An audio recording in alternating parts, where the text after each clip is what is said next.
They are very different. While you are engaged in stock theft, there are people engaged in the stock exchange, trading and buying shares and creating wealth. But along the way, I asked myself, so how is this person going to stop stock theft and participate in the stock exchange if there are no mechanisms for him to do that? Today, I can confidently say that those people engaged in stock theft have no excuse. They can now participate in the stock exchange because this Ziidi Trader provides them the mechanism and the opportunity to participate.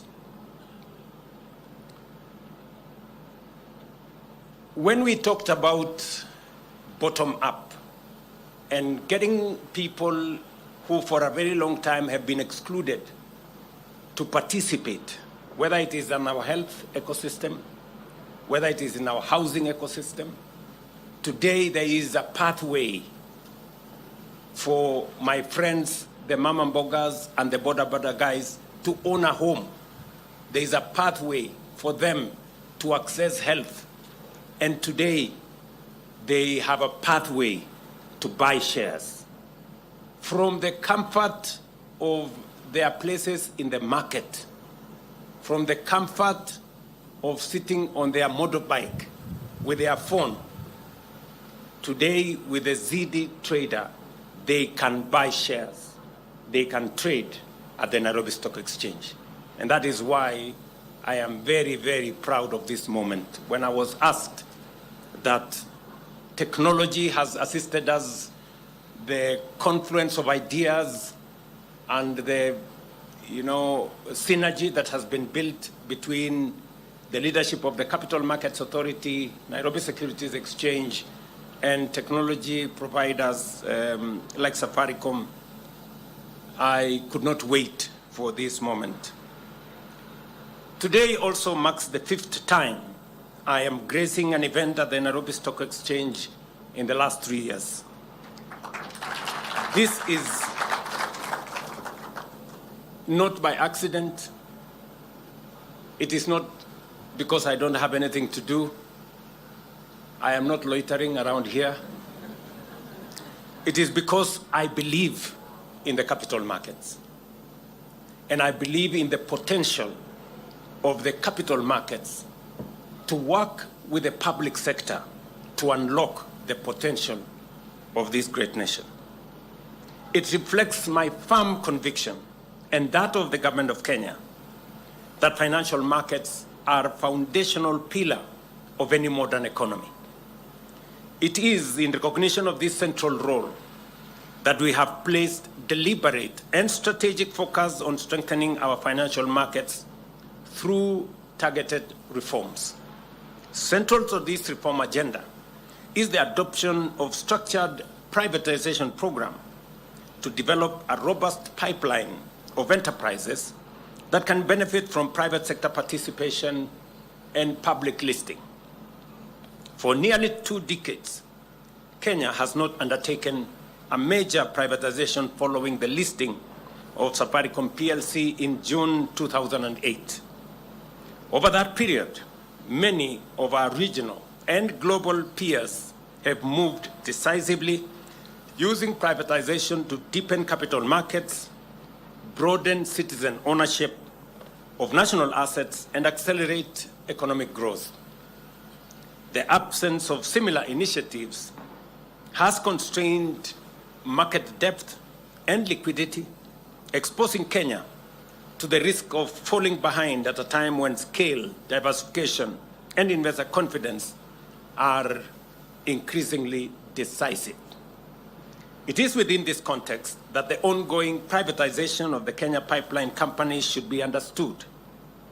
It is a deliberate and carefully sequenced policy decision guided by global best practice and designed to build on the reforms already underway. When I speak about the transformation that the capital markets has gone through, it is exactly what the numbers speak.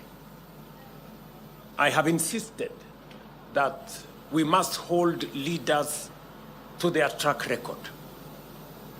And a track record speaks for itself. The track record of this Nairobi Stock Exchange is clear. And I want to thank Kiprono and team here at the Nairobi Securities Exchange and our friends at the capital markets. 3 years ago, market capitalization here was 1.2 trillion. Today, it is beyond 3 trillion. This exchange was rated the best in Africa in 2024 and the second best in 2025. This exchange had 75%, sometimes 80% foreign investors. Today, it is almost 50-50. Meaning, not just foreign investors have confidence in our stock exchange, even local investors, they now believe that the reforms that we have undertaken, the status of the economy, when we say that inflation has come down from 9.6 to 4.7 and 4.5 and 4.4, it is reflected in the capital markets. The stability of the economy, the stability of our foreign exchange is reflected in the stock exchange. Our inflation and all the other numbers, including our exchange rate, is reflected in the confidence that not just foreign investors, but also local investors have in our economy. And that is why they are investing in this exchange. And that is why market capitalization is now upwards of 3 trillion and growing. And so I want to congratulate the stock exchange. You have kept a wonderful track record. And we have been your partners in making sure that we guard this economy from shocks that arise from either indecision in government or procrastination of decisions in government. And I want to commit that we are going to work together going into the future. We are not yet through with the reforms that will assist these capital markets to get to its optimal potential. There are some interventions that we will be discussing with the capital markets. John and his team at Treasury will go through the motions so that we can finally get every Kenyan to come on board and participate in the economy of our country. These reforms, ladies and gentlemen, are directly linked to our broader national development priorities. As you are aware, we have set ourselves an ambitious 10-year transformation agenda that includes the dualing of 2,500 kilometers of highways, tarmacking an additional 28,000 kilometers of road, increasing installed energy capacity from 3,300 megawatts at the moment to 10,000 megawatts, and constructing 50 new mega dams, 200 mini dams, and 1,000 macro dams in our effort to bring on board 2.5 million acres under irrigation for us to underwrite our food security and to make sure that we have all the infrastructure that is required for us to lift our country to a first world status. I was in the city of Nairobi on Sunday, and one of the biggest challenges we have in this city is water. We have in the last 3 years, added an additional 140 million liters of water into Nairobi. But that is not enough. People in Southlands still pay 10 times more for water than people in Karen and Lavington. You know? We need to build Maragua 4 Dam so that we can have enough water in this city. It is one of the 50 mega dams that we have listed as the ones for investment as we build infrastructure for the development of our country. Delivering this scale of transformation requires mobilizing close to 5 trillion. And we intend to achieve this without imposing additional burden on taxpayers or accumulating debt. That is precisely where our capital markets and platforms such as the Nairobi Securities Exchange become central to the solution. Through the structured divestiture of strategic national assets, we will unlock long-term development capital. These resources, channeled through the Nairobi Infrastructure Fund and the Sovereign Wealth Fund, will crowd in private sector investment and finance national priorities while safeguarding intergenerational equity as required by the Constitution. Ladies and gentlemen, what we are undertaking is not an untested experiment. Many successful economies have followed in this path, deliberately leveraging privatization, capital markets, and institutional reforms to transform their stock exchanges into powerful catalysts for investment and growth. By listing strategic state-owned enterprises, they strengthen capital market depth and liquidity, attract global capital, and elevate their markets from frontier to emerging and ultimately developed status. We remain committed to working with all stakeholders to build markets that are deep, that are efficient, and accessible, markets capable of financing innovation, empowering enterprise, and advancing national priorities.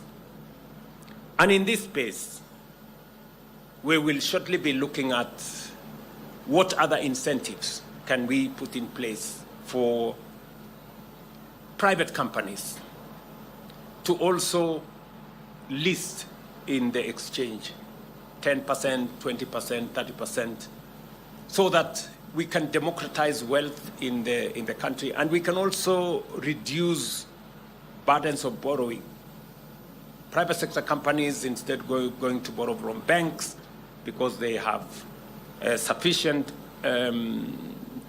infrastructure and they can measure up to all the requirements of the exchange, should be able to come to the exchange to get capital for expansion, for whatever interventions they need, so that we can allow debt to go to more deserving cases. And therefore, this morning is a very proud moment for me that finally, ordinary people can buy 1 share. They can buy 5 shares. You don't have to look for a CDS account. You don't have to know any broker. You don't have to walk to any place. They don't even have to come to the exchange. They can trade from the comfort of their homes, using their phones, and they can contribute to national development. You know, how proud is it going to be that somebody in the far-flung part of our nation can buy the IPO of Kenya Pipeline? I'm informed by Dilip that by Friday, and it had better be Friday, Dilip, by Friday, Kenyans, from the comfort of their phones, they can buy the Kenya Pipeline IPO from wherever they will be on their phone this Friday. Please make it happen so that we can bring on board more Kenyans to own the best of the assets that we have as a nation, and to also contribute to national development, so that, as somebody said, many Kenyans do not become bystanders and observers, that they too become part of the ecosystem of growing our economy. At the moment, I am informed that we have only close about 200,000 people trading. Just imagine, in a population of close to 60 million, only 200,000 can access the markets because of the market structure. Today, I hope we open the doors for millions to now come into this space and participate and create wealth and own something, be owners of capital, of property, of assets, of shares in companies in a very structured manner. I am pleased to note that over the past 2 years, driven by deliberate government reforms, the NSE has recorded one of its strongest performance in more than a decade. Last year alone, total market capitalization expanded by approximately 48%, rising from 1.9 trillion to above 3 trillion, as I said earlier. This impressive performance reflects improving macroeconomic fundamentals, including lower interest rates, a more stable currency environment, stronger growth prospects, and better coordination between fiscal and monetary policy. More importantly, it signals renewed investor confidence in the long-term direction of Kenya's economy. Let me conclude by congratulating Safaricom on this important market-shaping milestone. I also thank all stakeholders here today for their continued dedication to building a vibrant and inclusive capital markets ecosystem. And you have my 100% support and that of this administration as we consolidate our country and make as many Kenyans as possible stakeholders and participants.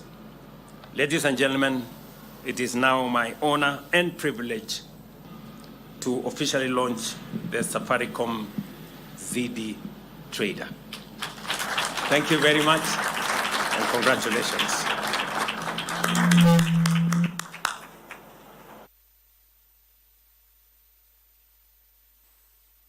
And the highlight of, let's take our seats kindly. Let's take our seats. The highlight of this session is certainly the bell ringing, but just before the bell ringing, there is a short panel discussion. So allow me at this point to usher in the panelists, starting with the moderator, the CEO for NSE, Mr. Frank Mwiti, followed